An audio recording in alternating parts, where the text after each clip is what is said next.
Psalms 120 to 122, all believers live with the tension of being in the world but not of it, and subject us to false accusations and deceitful tongues. But here is another opportunity for us to cry out to the Lord for deliverance. I will lift up my eyes to the mountains. My help comes from the Lord, who made heaven and earth. He will not allow your foot to slip. He who keeps you will not slumber. He will not allow your foot to be moved. He who keeps you will not slumber. The Lord is near to all who call upon his name, to all who call on him in spirit and truth. The Lord is your keeper. The Lord will protect you from all evil. He will keep your soul. The Lord will guard your going out and your coming in from this time forth and forever. These psalms are known as songs of ascents. When Israel would ascend to Jerusalem for the three feasts, Passover, Pentecost, and Tabernacles, our experience is assembling ourselves together for fellowship with other believers. I was glad when they said unto me, let us go to the house of the Lord. We look forward to rallying around the person of Christ with other believers for fellowship, study, prayer, and worship. Now note what David says. Pray for the peace of Jerusalem. May they prosper who love you. This is God's heart for Jerusalem and should be ours also. The Prince of Peace will indeed bring peace to Jerusalem. 1 Corinthians chapter 9, Paul says he's an apostle and seems to indicate that one of the requirements of a true apostle is that he has seen Jesus.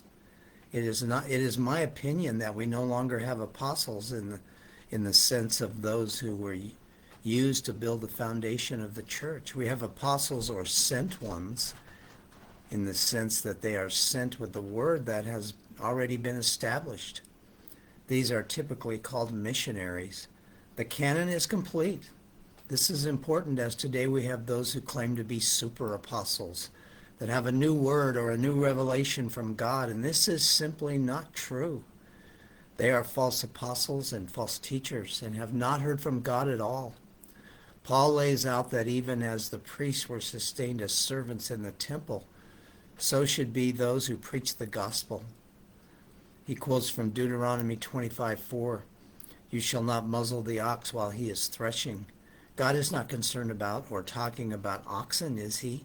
So also the Lord directed those who proclaim the gospel to get their living from the gospel. Now let's be careful here to note that these should have their needs met, not made to be rich and live exorbitant, luxurious lifestyles. We can see many examples where this has been perverted through the prosperity gospel. Yeah. Next, Paul says, he became all things to all men so that I may by all means save some. He was willing to come alongside Jews and Gentiles and related to them where they were. He did not compromise his own lifestyle in doing so, but made himself approachable to all people.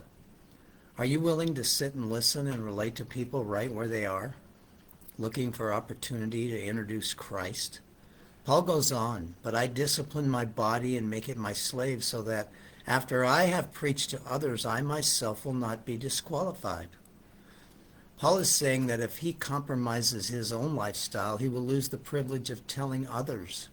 He'll just be another hypocrite who doesn't practice what he preaches. Our message is important, but so is the way we live our lives. Here's an example of this. We might head into the bars to share the good news with some old friends there. If we end up getting drunk with them, we will be disqualified as they will witness that the message we preach really has had no power to transform us in our lives. So why should they think it could transform theirs?